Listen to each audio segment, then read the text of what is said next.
This is Going to Hurt by Adam Kay. A review.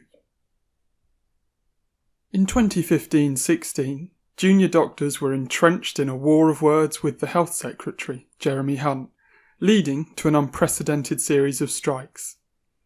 It's not unusual for the NHS workers to decry the performance of the Health Secretary, but it is rare to see the government, followed by some of the media, push back as hard.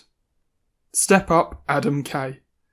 A former doctor, Kay had been recounting his experiences of the NHS, based on his personal diaries, for laughs at the Edinburgh Fringe as part of his new career as a comedian when, seeing the pasting former colleagues were taking in the press, he decided to turn his show into a memoir of life as a junior doctor. This is Going to Hurt, published 2017, was born. If the campaign to paint junior doctors as money-hungry elites who were selfishly striking while patients needed them had gained any traction at all, Kay's inside scoop on life in the NHS dispelled a few myths. Not least when, calculating his own wage, he discovered that, taking into account the additional hours he worked daily, he was earning less per hour than a McDonald's shift worker, and certainly less than the hospital parking meter. What a money-grabbing upstart. But while This Is Going to Hurt might have been born of a political struggle, Kay manages to make it a very human memoir that doesn't overburden the reader with the message that, the NHS is being propped up by the goodwill of its staff, and any health secretary is ill-advised to disregard this fact. Instead, Kay's narrative is a cheeky, arguably cocky, look at the pressures and the pleasures of being a junior doctor, and some of the small absurdities of working in the NHS. In Gynae Clinic, I go online to look up some management guidelines for a patient. The Trust's IT department has blocked the Royal College of Obstetrics and Gynecology website and classified it as pornography. Stories of missed social appointments, sleeping in hospital car parks, and being undermined by consultants are interspersed with amusing anecdotes of patients that presented to Kay in his various roles, but also bruising moments, where the outcomes were not what doctor or patient desired. In so doing, Kay sidesteps the archetype of the doctor as a noble saviour, and instead demonstrates that doctors are just as prone to stupidity, vanity and inanity as the rest of us, and probably twice as likely to use the F-word, judging by the expletives found here. The fallible and sweary picture of young medics that Kay paints won't be for everyone.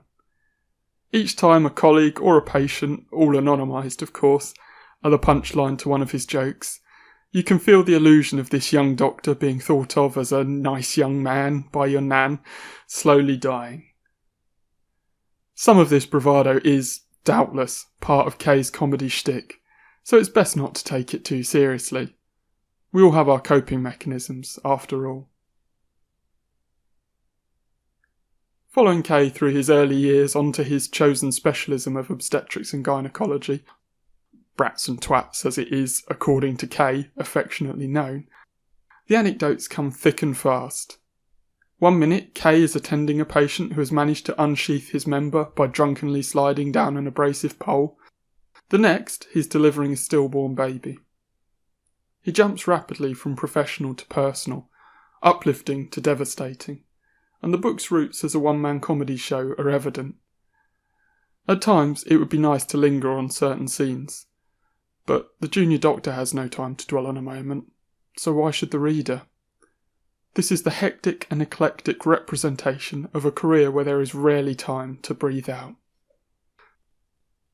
Through the patchwork of rapid-fire anecdotes and the smartly delivered quips, Kay's humanity is exposed. He emphasises that picking a career in one's mid-teens is always likely to lead to a higher than desirable attrition rate, as young people simultaneously discover the reality of working in the NHS and their personalities as burgeoning adults. Because yes, even into their 20s, taking responsibility for others' lives is still a lot to ask of someone who has probably learnt to save a patient's life before they've learned how to take care of themselves. To emphasise the absurdity of this, Kay writes, "Every doctor makes their career choice aged 16, 2 years before they're legally allowed to text a photo of their own genitals. When you sit down and pick your A-levels, you'll set off on a trajectory that continues until you either retire or die. It isn't a great surprise then, when a particularly difficult day proves the tipping point for Dr. K. Unable to overcome an especially traumatic case, he is forced to evaluate his career choice and finds himself growing away from the profession to become another member of the ex-NHS fraternity. Few of those will have gone on to a career as a comedian, but each one's absence is keenly felt by colleagues and by a service held together by its people.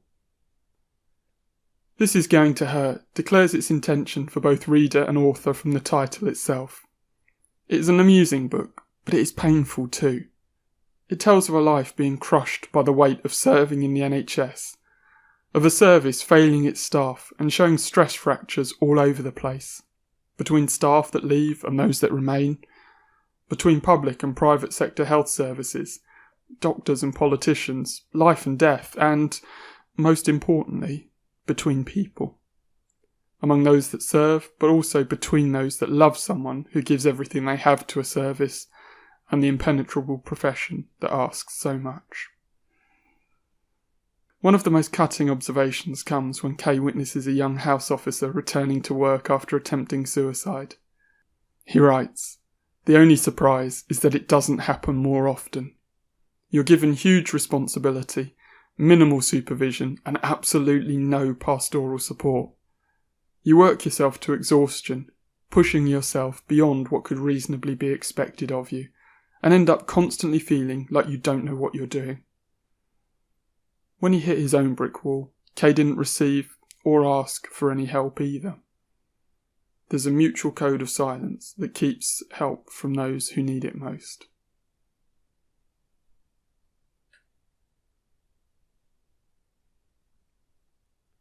This review and reading are copyright Matthew Selwyn. To find out more, visit bibliofreak.net.